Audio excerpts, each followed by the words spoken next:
sabay-sabay na nasira yung dalawa kong stand fans. Kaya kailangan ko nang bumili ng bago. This time, ang bibilhin ko ay not the ordinary. Ito, it's the Mi Fan 2 Lite from Xiaomi. Kapag Xiaomi, it is smart. Hey, turn on Mi Fan. Alright, turning on MI fan. Una sa lahat, mag-subscribe muna kayo sa aking channel para suportahan ito. You may also join this channel as a member to avail of exclusive perks like priority in comments reply and early access or exclusive access to some videos for members only. You can also help fund some projects here by sharing super thanks. Wow. Priced at less than 2,500 pesos, this fan delivers 32 cubic meters of air per minute with its 7 plastic blades while consuming at a maximum of 45 watts using a silent motor. Di tulad ng ibang Xiaomi electric fans, wala itong baterya at kailangan isaksak sa AC wall outlet. It has 3 speeds under 2 operating modes, sleep and standard. It weighs 3.5 kilograms only with a base of 33 cm while standing at least than 1 meter. It can be transformed into a desk fan. Since this is smart via Wi-Fi, it can be controlled on the Mi Home app including its automation. This is also capable of voice assistants, Google and Amazon A. This is the base of the fan. It's 33 cm in diameter. We're going to attach there's a slot here. Yeah. All you have to do is invert.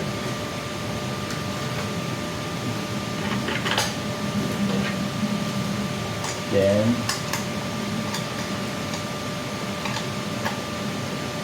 tighten it. Okay, that's enough. Okay, so we already have a stand. We're going to insert the main portion, the motor. So I have the option to make this as a desk fan like this, or I can make it as a stand fan like that. You have to rotate, I think. Okay, so rotate. So next is the grill. There are slots here which fit to this slots also here. Okay, then put the nut. It's like this. It's like this. Okay, that's it. There are 7 blades. 1, 2, 3, 4, 5, 6, 7, and the size of the blades is only 4 inches. Have to insert. Put the nut.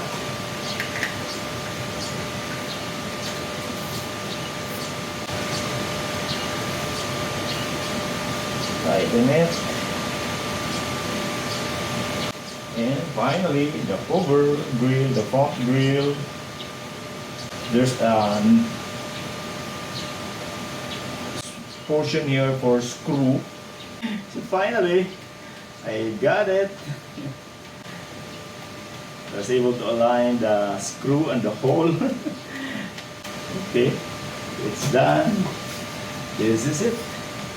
And we're going to test the fan. The cord is very soft. It's made of silicone. We have a type B plug here, it's round. Turning on this fan.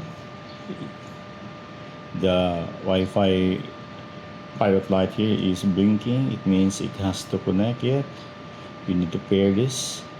Then this is the speed. It's turning already. Then the level here is number 2, number 3, and the last is sleep. That's sleep already. Go back to number 2, go back to number 3. So I'm connecting the fan to my power station. So let's check the consumption here. So I'm turning it on from 120. So the fan is now turning on. So it's about 18 watts, 18 or 19 watts. Then let's move on to level 2. Just a little improvement. It only adds about 4 watts. For level 3, that's another 20 watts. It's not too costly. Kanina na mag-off pa ang fan, nasa 120 lang yung ating power station. Ngayon nasa 160. So nag-add siya ng 40 watts. So it's about 40 watts only.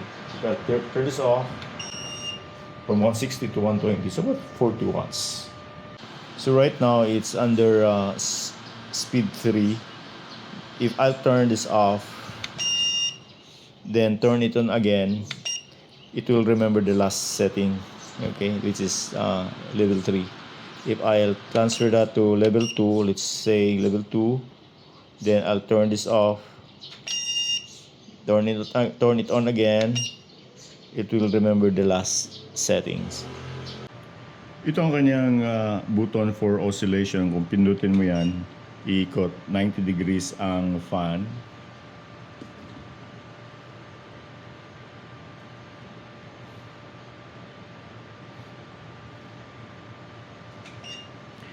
Then ito naman ang timer.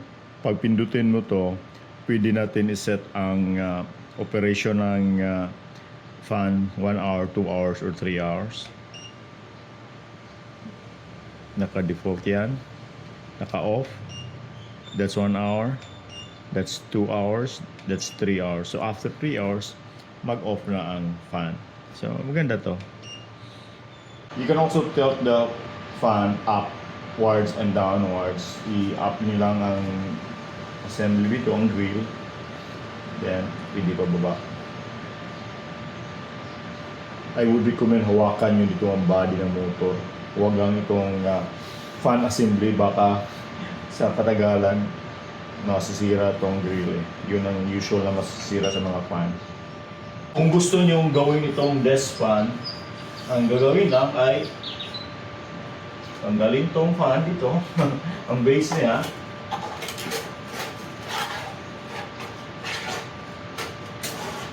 Then pagkatapos, tanggalin itong lower stand mula dito sa base. May bolt doon sa ilalim, then ito ang i-bolt nyo doon. So, ang height niya ay pareho na halos dito. Pwede na sa ipatong sa desk. Sa apat na stand fan na to, obviously, ang pinakamaliit ay itong Mi Fan 2 Lite. Sa lahat ng mga electric fans dito sa bahay, ito ang kinoconsider ko na pinakamatibay. It's Black & Decker at itong pinakamatigat. Sira na rin ito, hindi na siya malakas umandar. Kailangan pihitin dito yung blades niya para iikot. Wala namang sira sa loob. Yung kanyang capacitor ay okay naman. So, parang sumusurrender na lang talaga. Ito yung mga about 5 years na rin. Then, I have here Asahi fan. Maayos na ito. Ito ay kapalit ko doon sa dining room. Kapalit nito. Then, I have my solar fan. Itong solar fan ko, sira na rin. Ang motor niya ay na-misalign na. Kailangan mo i-press siya para siya aandar.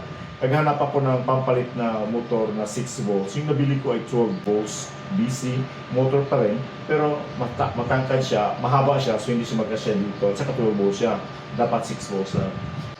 Ito ang aking bago ngayon na Mi Fan 2 Lite from Xiaomi. Dito ko na rin pinagay sa living room. Kapalit nito. And the air is enough. The airflow is enough. Kasi pag masyadong malakas yung fan natin, masakitin sa ating body, di ba? So okay lang yan. That's the maximum. That's the maximum speed. Aabot siya sa akin dito. I think that is, the distance is about, measure. 180 centimeters, less than 2 meters actually. From that distance, less than 3 meters, abot pa rin siya dito sa aking inuupuan, sa aking desk. Tingnan nyo, abot pa rin ng hangin. Pero, kung mainit ang panahon, yung lakas niya ay kukulangin ka. Hindi na masyado malakas. But, umabot pa rin. Let's try to check if we can add a device, new device found.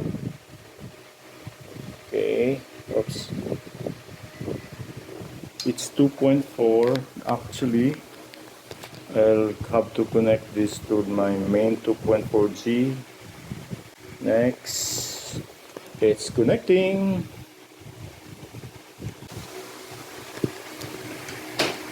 Okay. Okay, connected already. Put this in the living room. I can shorten this to fan light 2. Okay. Fan 2 light.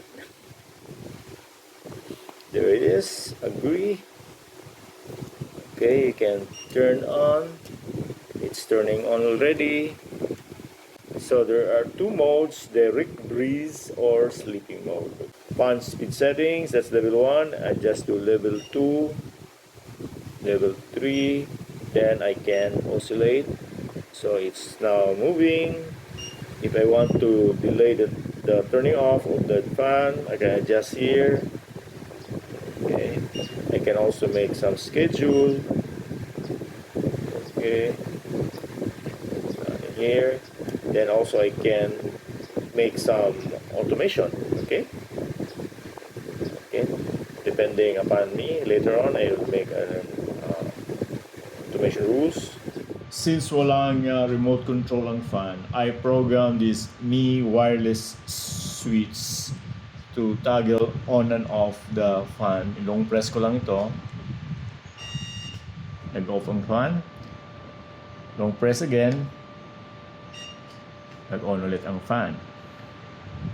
Sinali ko na rin ito sa aking bedtime automation dito sa Google Home. Pag sasabihin ko sa Google na good night, kasama na ang fan na mag-off.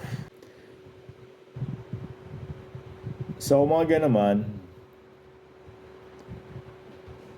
pagbaba ko, kasama na sa mag-on ang Mi fan. Once ma-detect ako ng sensor sa stairs, I program it on the Amazon app under this morning on routine. Once ang motion sensor sa stairs ma-detect ako at around between 5 and 7 o'clock in the morning, kasali na ang Mi fan na mag-on. Aside from Google Voice Assistant, the Mi Fan 2 Lite also supports Amazon A. Turn off Mi Fan. Okay. Turn on Mi Fan. Okay. Matagal ko na gustong bumili nito, pero meron pa kasi kung nagamit ng mga stand fans dati, kaya pinagpaliban ko muna ang pagbili nito. Sulit naman ang pagbili ko nito ngayon kasi bumaba na ang kanya presyo. I tag this product in this video para doon kayo makabili nito sa store na pinagbilihan ko nito. Salamat pa.